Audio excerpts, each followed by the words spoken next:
Qu'est-ce qui vous a attiré chez Susskind? Alors en fait, cette question sous-tend à mon avis une autre question, c'est un peu comment naît un projet. C'est-à-dire qu'un projet peut naître à partir d'un texte, effectivement, on découvre un texte, on a envie de le monter et on cherche les comédiens nécessaires à l'élaboration de ce projet. Mais un projet peut également naître par une rencontre avec un problème de l'actualité ou par une question personnelle et également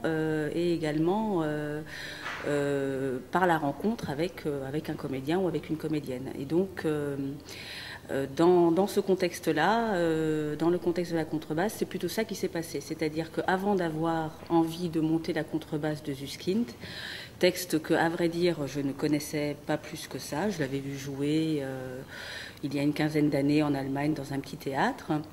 Il s'est passé une rencontre avec le comédien, l'interprète donc de la contrebasse qui s'appelle Hubertus Biermann et qui est comédien, qui est allemand et contrebassiste. Et en fait, le jour où je l'ai rencontré, c'était lors d'une émission de radio. Je raconte ça parce que c'est assez parlant à mon sens. Il présentait un projet dans lequel il jouait et moi je présentais un projet que je mettais en scène. Et suite à cette émission de radio, on discute un petit peu et je lui dis que je viendrai le voir dans le spectacle qu'il joue. Et il me dit « Ah bah très bien, vous verrez, sur scène je joue également de la musique, je joue du violoncelle. » Mais ça n'est pas mon instrument c'est la contrebasse, je suis contrebassiste. Donc c'était la deuxième phrase que cette personne m'a dite, en fait, que quelqu'un que je ne connaissais pas du tout, qui d'emblée se positionnait comme contrebassiste.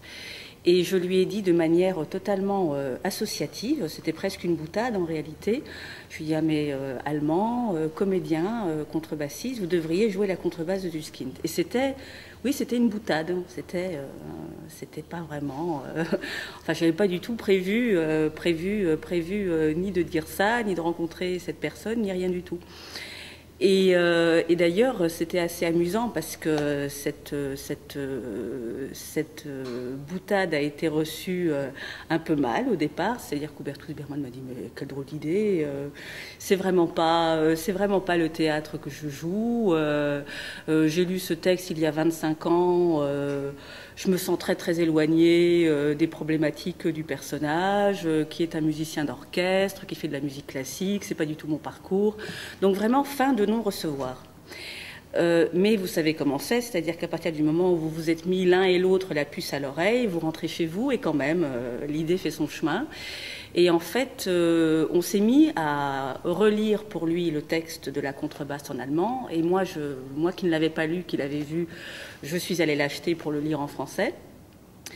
Et c'est à partir de cette rencontre, de cette association totalement spontanée, cette association d'idées totalement spontanée, et en fait, c'est cette association qui m'a amenée à la lecture de ce texte et qui m'a fait dire que oui, j'avais envie de monter ce texte avec cette personne-là.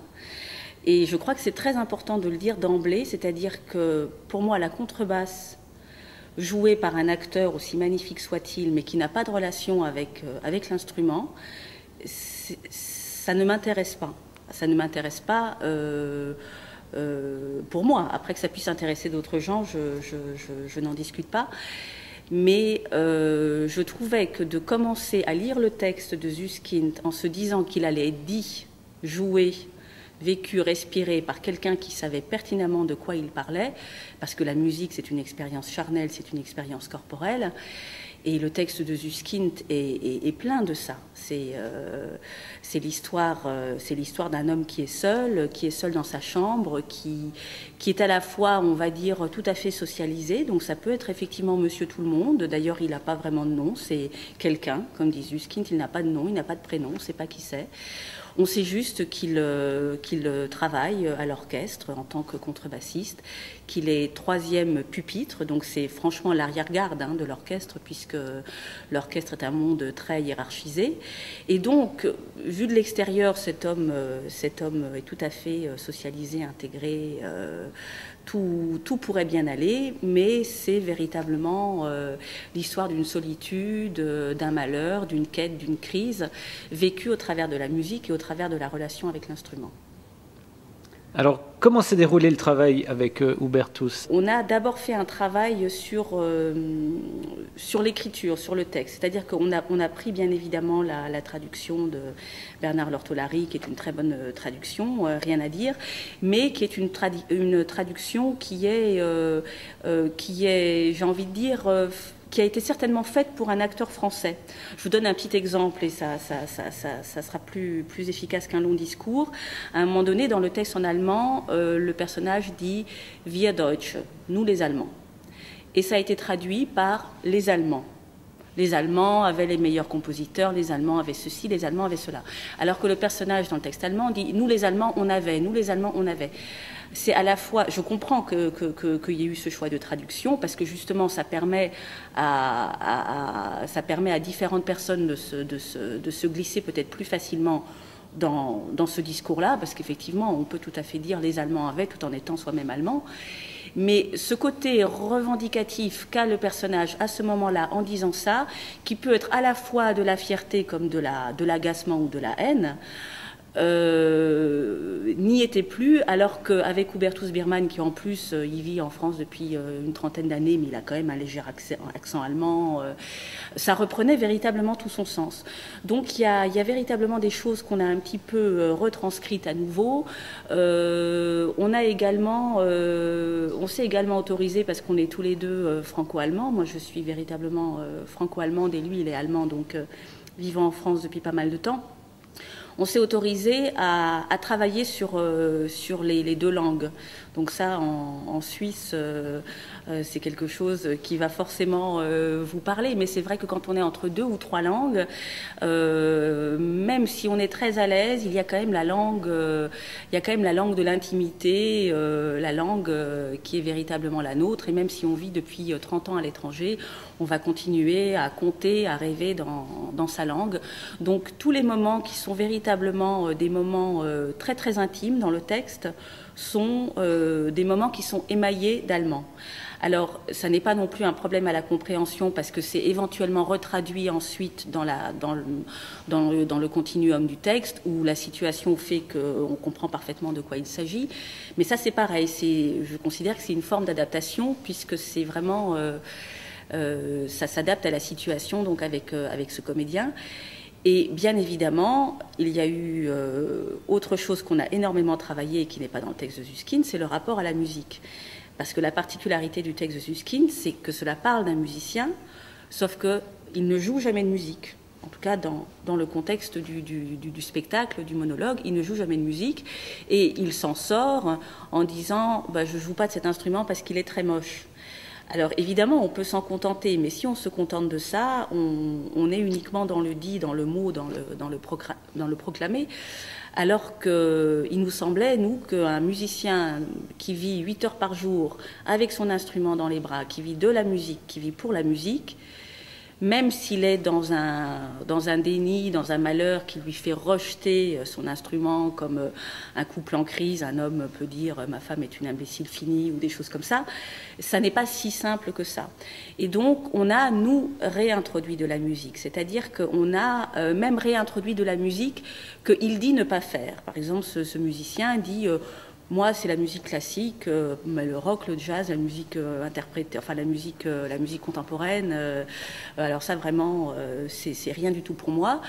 Et une demi-heure, 3/4 d'heure après, Hubertus va jouer des moments de musique totalement improvisés. Alors il faut aussi savoir que le personnage qui traverse une crise profonde boit. Ça, c'est dans le texte de Susskind, il boit régulièrement. Donc il y a aussi un processus qui avance et qui fait que des choses qui étaient peut-être proclamées au début ou qui n'étaient pas possibles au début, deviennent possibles au fur et à mesure que la crise se déroule. Votre parcours professionnel est très vaste. Est-ce qu'il y a un parallèle entre vos recherches sur les mémoires sensorielles, gestuelles et la contrebasse ? Sans doute. Alors mon parcours est très vaste, oui, parce qu'à la fois je suis metteur en scène et je travaille également avec des publics qu'on va dire en difficulté, puisque j'ai fait une formation d'art-thérapie. Alors je dis qu'on va dire parce que moi-même je ne suis pas très à l'aise avec ces différences-là. Ce parcours, en fait, il provient d'une véritable curiosité de l'être humain. Je veux dire, l'être humain m'intéresse, la marge m'intéresse, ce qui dérape m'intéresse. Et pour moi, mon théâtre, enfin le théâtre, c'est mon outil, c'est mon outil de contact et aussi mon outil pour comprendre le monde et aussi pour pousser des portes qui sont parfois des portes interdites. Hein. Je pense à l'hôpital psychiatrique, à la prison, des lieux où j'ai pu rentrer effectivement de par cette formation. Et ce sont des lieux, des expériences qui m'ont énormément nourri en tant qu'artiste, en tant qu'être humain de manière générale. Et je parle des lieux de manière volontaire parce que souvent quand on pense à la prison ou à l'hôpital, on pense toujours les prisonniers, les malades, mais je trouve que finalement les personnes qui travaillent dans les institutions sont tout aussi intéressantes et tout aussi riches d'enseignements que les personnes pour lesquelles cette institution existe. Et effectivement, dans la contrebasse, c'est ce que je vous disais tout à l'heure, c'est un homme qui apparemment va bien, qui a un boulot, qui est fonctionnaire, qui a même un boulot, même si lui ne le reconnaît pas parce qu'il est en plein déni et en plein... il traverse une crise personnelle très forte, donc, mais qui est même un travail véritablement reconnu. Enfin, musicien d'orchestre, c'est pas à la portée de n'importe qui. Et il est écrasé par les rouages de la machinerie, de la machine sociale. Il est écrasé par son propre malheur. Et en même temps, c'est quelqu'un qui veut donner le change. Donc ça, c'est très intéressant parce qu'effectivement, il y a cette lutte entre quelqu'un qui veut être digne, qui veut ne pas... qui ne veut pas se laisser aller finalement, et c'est aussi ça son problème, c'est qu'il est dans une grande rigidité. Et puis quand même, à un moment donné, la carapace, elle fissure et on arrive au magma, on arrive au cœur du problème. Et c'est d'ailleurs ce qui est très intéressant dans l'écriture de Suskind, c'est qu'on a l'impression que c'est un peu facile, que c'est un texte un peu facile, bavard, parce que c'est un homme donc seul qui parle beaucoup. Il y a une sorte de logorée, et en fait on se rend compte en lisant bien que cette logorée, elle est plus là pour cacher des choses que pour en dire d'autres. C'est finalement plus un langage écran que véritablement un langage à prendre au pied de la lettre. Et on en parlait d'ailleurs avec Hubertus, il y a presque une comparaison à faire avec l'instrument, la contrebasse, car la contrebasse est un instrument et bien justement qui est en relation avec les basses fréquences. C'est un instrument qui est énorme. Quand on le joue comme ça, c'est pas un instrument qui est éclatant comme une trompette ou quelque chose comme ça, mais c'est un instrument qui ne vous lâche pas, c'est-à-dire que les basses fréquences, elles continuent de passer. C'est comme le métro, quand vous habitez dans une maison non loin du métro, quand il passe, ça vibre. Et dans le texte de Suskind, il y a ça, c'est-à-dire qu'on peut uniquement s'intéresser à la petite musique, à ce qui est dit, à ce qui est proclamé, à ce qui est assumé, mais si on s'intéresse aux basses fréquences, si on s'intéresse à ce qui gronde sous le texte, à ce qui gronde sous le personnage, ce personnage apparemment lisse, on rentre dans des zones qui sont plus du tout aussi mignonnes, qui sont dangereuses, qui sont douloureuses, qui sont complexes, qui sont sombres. Et cette dualité est très intéressante.